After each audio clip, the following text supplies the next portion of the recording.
여러분 안녕하십니까. 코스피와 코스닥 지수의 반등세가 사흘 만에 꺾이면서 국내 증시도 힘을 내지 못하고 있습니다. 오늘은 국내외 증시 동향부터 점검해 보겠습니다. 정철진 평론가가 함께하겠습니다. 안녕하세요. 네, 안녕하십니까. 간밤에 뉴욕 증시가 하락하면서 개인 투자자들이 많이 긴장하셨을 텐데 네.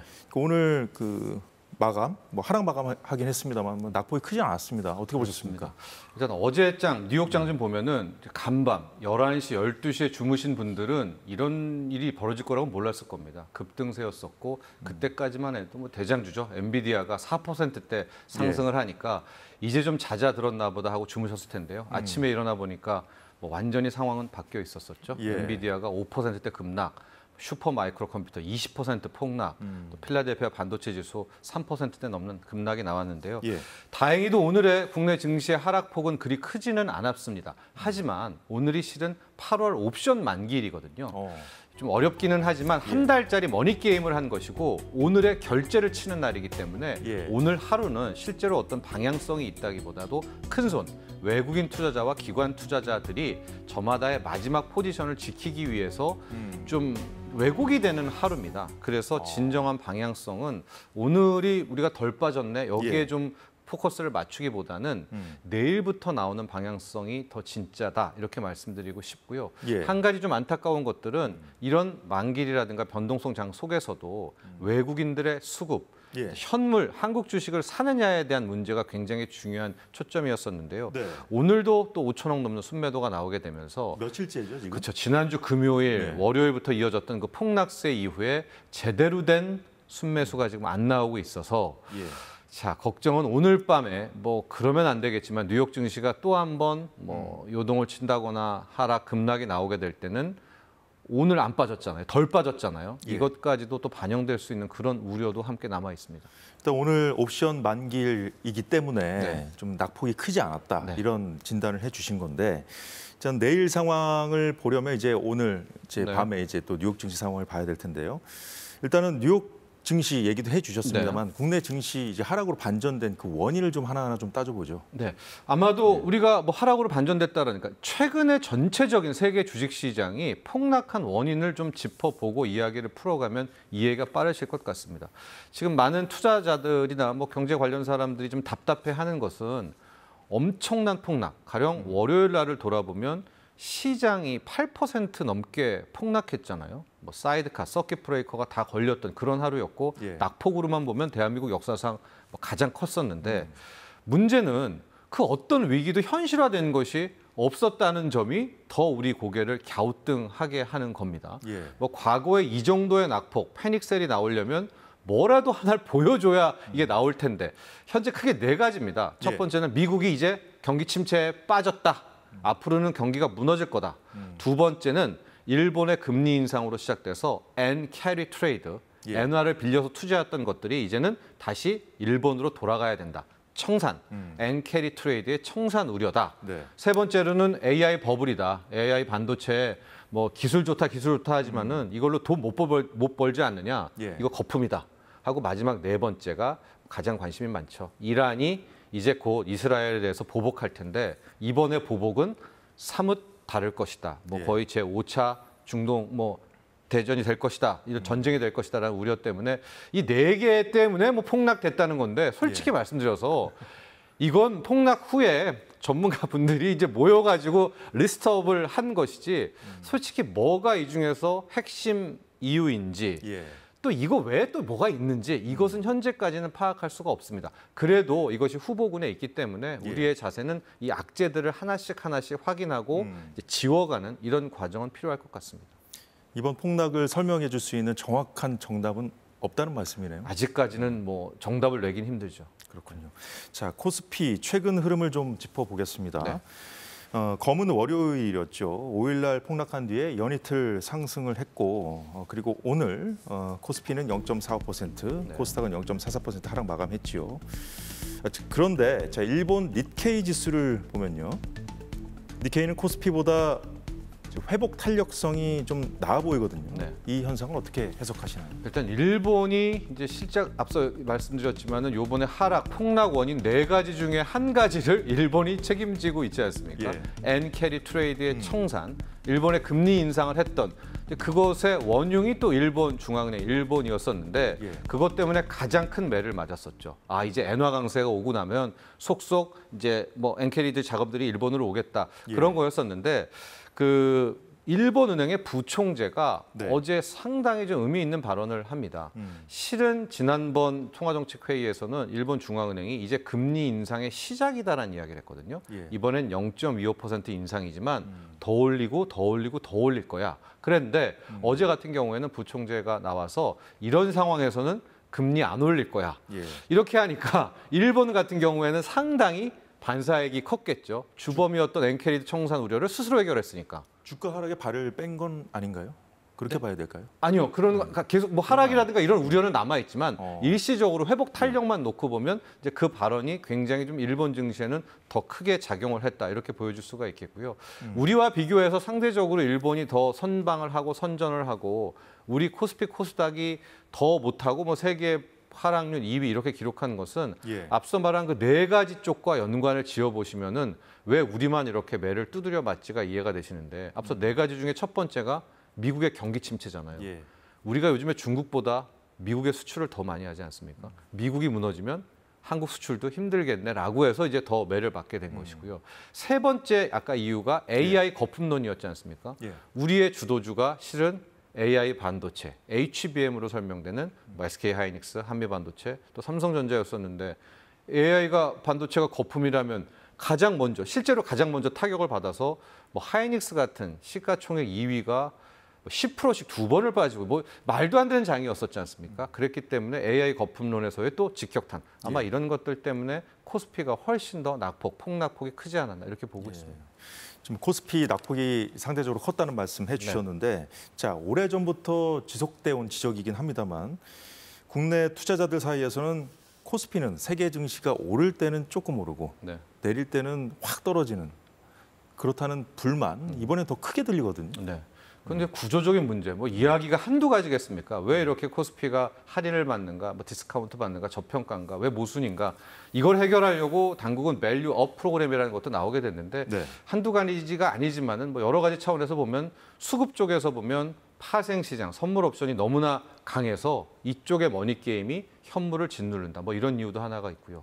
예. 대항마가 있어야 되는데 외국인 투자자가 쥐락펴락하는 장에서 국내의 대항마는 연기금을 비롯한 국내 기관 투자자여야 되지 않습니까? 그렇죠. 근데 우리나라는 국내 기관 투자자들도 단타를 칩니다. 같이 머니 게임을 오늘 샀다가 내일 팔고 오늘 샀다 내일 팔고 하니까 예. 이런 뭐 고래등 싸움에 개인 투자자들은 버틸 수가 없고 코스피는 뭐 계속해서 박스권 안에 갇혀 있고. 근데 이것보다도 더 큰 문제가 예. 아마 밸류업을 하게 된 근원적인 문제이기도 한데 우리 한국 증시 같은 경우에는 뭐 극심한 쪼개기 상장, 툭하면 유상증자. 마치 오너 일가들의 상속과 오너 일가의 경영권 뭐 상습 상속을 위해 가지고 뭐 가진 꼼수를 부리고 있는데 이 꼼수가 불법은 아니거든요. 이 회사를 여기다 갖다 붙이고 저기다 갖다 붙이고 가령 뭐 SK 이노베이션이라는 회사에 배터리가 있는 건데 좀 분위기 봐가지고 배터리는 떼서 상장시키고 LG 화학도 원래 배터리까지 있는 거를 LG 엔손으로 떼서 상장시키고 그럼 기존의 LG 화학이라는 회사의 주주들은 바보가 되는 거 아니겠습니까?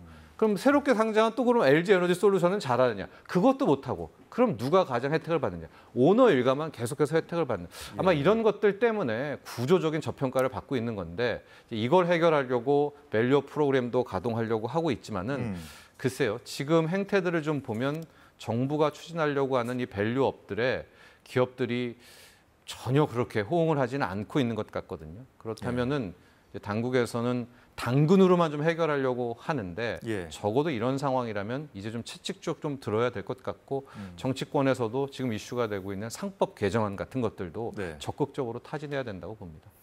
자, 우리나라는 이미 거래세를 걷고 있는데 금융투자 소득세 있지 않습니까? 요즘 정치권에서 논란이잖아요.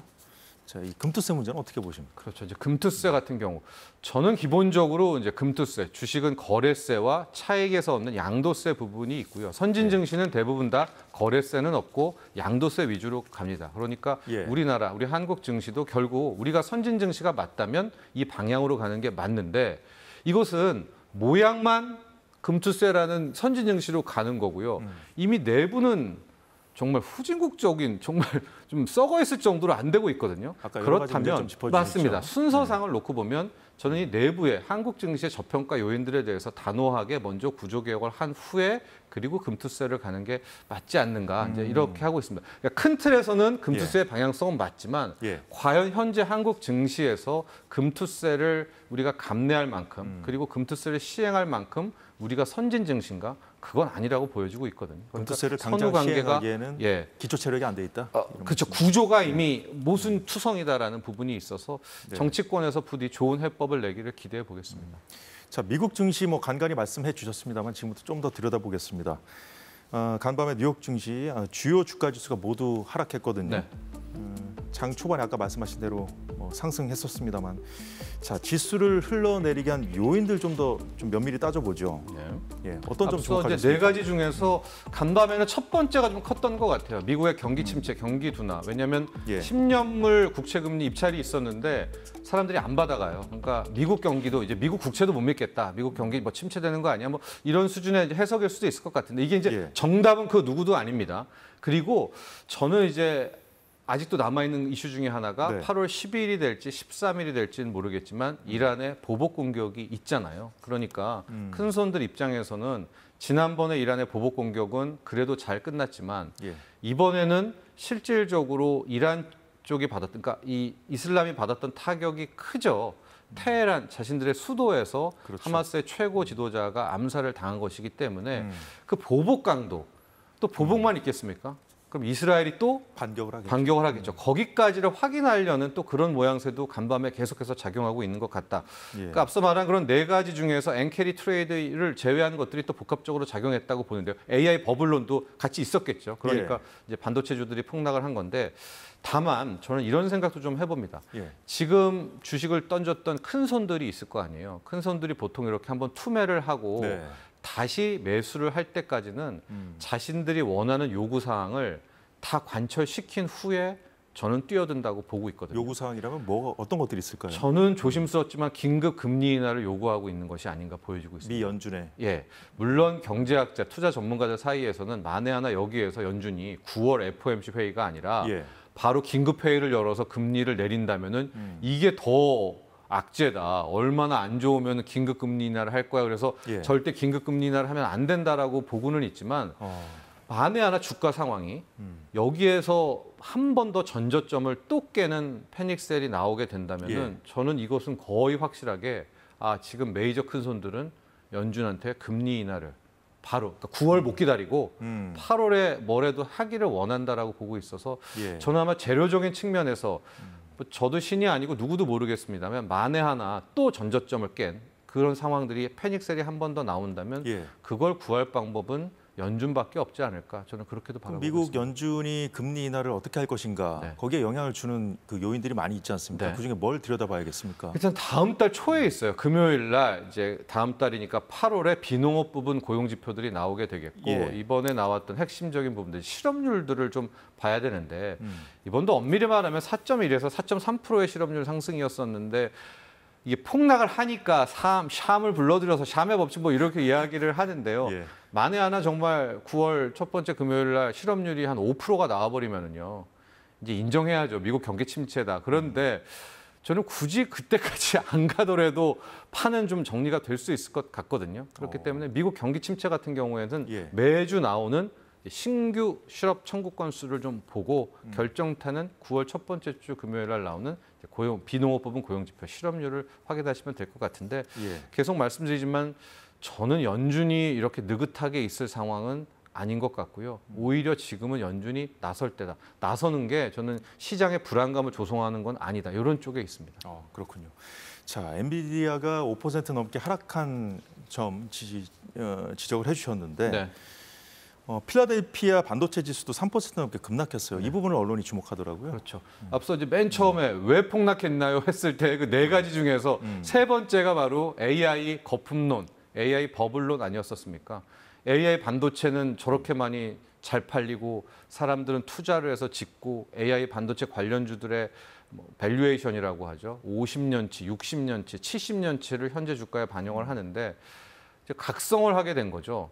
근데 막상 저 AI 반도체 저거를 가지고 데이터 센터를 가지고 지금 돈은 뭘로 벌고 있지? 이제 여기에 대한 AI 서비스가 좀 있나? 뭐 스마트폰에도 지금 온 디바이스 AI라고 하는데 과연 그걸로 좀 돈을 벌고 있는가라는 AI 서비스에서 돈을 못 본다라는 여기에 대한 각성이 나오면서 버블론으로 커지게 된 거거든요. 과잉 투자 우려가 여전한 걸까요? 그렇죠. 그러나 이것도 그러니까 확인해줄 방법이 하나가 있는데 8월 28일입니다. 이제 엔비디아의 실적 발표가 나오고 있거든요. 정말로 엔비디아의 실적이 잘 나온다는 건 뭐겠습니까? 이 엔비디아의 AI 칩을 사가는 여기는 이제 구글이 사갈 수도 있고 애플이 그러니까 데이터 센터를 짓는 이곳들이 계속해서 막대한 돈을 들여서 엔비디아의 칩을 산다는 건 뭐겠습니까? 이 사람들이 돈 벌 자신이 있기 때문에 사는 건 아니겠어요. 그래서 8월 28일 날 나오는 엔비디아의 실적에서 실적도 잘 나오고 가이던스라고 하죠. 우리 다음 분기에 실적 전망까지도 또 한 번 기염을 토하게 된다면은 정말 깔끔하게 AI 버블론을 불식시킬 수가 있을 것 같은데 만에 하나 이제 대장 오브 더 대장이죠. 엔비디아의 실적 발표와 가이던스 이후에 나오는 주가가 실망스럽다면 아마 8월 28일 이후부터는 지금 아직도 거품이다 아니다 하반기 주도주는 AI 반도체다 아마 이 논란의 끝은 결국은 8월 28일 엔비디아의 실적 발표가 아닐까 보고 있습니다. 자, 그런데 이제 지금 우리 사사건건을 보고 계신 시청자분들께서 가장 궁금해하실 게 언제 과연 찐 바닥인지 확인할 수 있는지 그걸 좀 궁금해하실 것 같고 또 지금 이 공포 분위기의 끝은 어디일지 이 부분 좀 궁금해하실 것 같아요. 첫 번째 조건은 앞서도 얘기했지만 이란의 그걸 봐야 될 것 같아요. 이란이 과연 어느 수준으로 이스라엘에게 보복 공격을 마치 이렇게 얘기를 하니까 보복 공격을 해라 뭐 이렇게 들릴 수가 있을 텐데요. 그런 뜻은 아니라 어쨌든 그 강도와 반격과 그 시기를 한 번씩 큰 손들은 보려고 하지 않겠습니까? 그래서 그게 12일이든 13일이든 그 후든 이란의 행동들이 나왔을 때가 저는 불확실성 쪽으로는 가장 좀 확실한 불확실성들이 제거되는 그런 순간이다라고 볼 수가 있겠고요. 두 번째는 앞서 말한 8월 28일에 엔비디아의 실적 발표인데 그 사이에라도 한 번 더 뉴욕 증시가 패닉셀이 나오게 된다면 저는 연준의 출동 이게 저는 또 바닥을 알리는 신호가 될 수도 있다라고 해서 이런 세 가지 정도의 포인트에 초점을 맞추시면 좋을 것 같습니다. 좀 아직 알려지지 않은 눈에 잘 띄지 않는 재료들도 많으니까요. 저희가 당분간은 좀 시장 상황을 좀 면밀하게 좀 주시해야겠습니다. 자, 오늘 말씀 여기까지 듣겠습니다. 고맙습니다.